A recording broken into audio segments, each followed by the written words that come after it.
सर्दियां हैं आजकल, बहुत खांसी बच्चों को होती है या बड़ों को।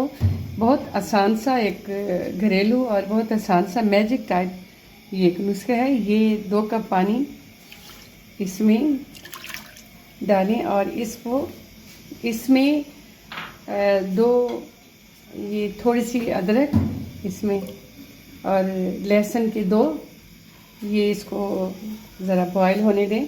अब इसमें थोड़ी सी जैसे हो जाए तो अब इसमें आधा चम्मच से थोड़ा हल्दी डालें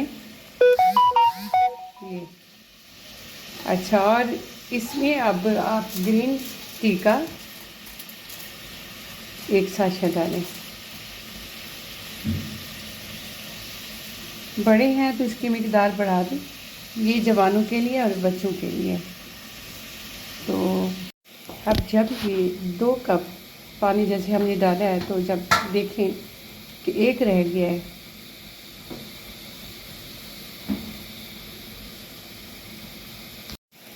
अब ये तकरीबन हो गया आधा कप, मतलब ये 2 में से 1 लगता है। 4-5 मिनट इसको बॉईल करेंगे तो ऐसा हो जाएगा। ये कहवा तैयार है। अब मैंने चूल्हे को बंद कर दिया। अब इसको मैं कप में छान रही हूँ।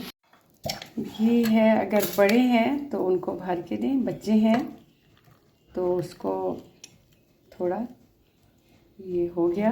आपके पास हनी अगर देसी है, नहीं तो आप मार्केट से भी ले सकते हैं। 1 चम्मच आप इसमें ऐड करें हनी, मिक्स करें। आप ये आजमा के देखिए और दुआ में याद रखिएगा कि फौरी इलाज खांसी का, जो बहुत ज़्यादा खांसी हो, बच्चों को हो, जवानों को हो या बड़ों को हो, ये उसके लिए। इंशाल्लाह मिलेंगे नेक्स्ट वीडियो में।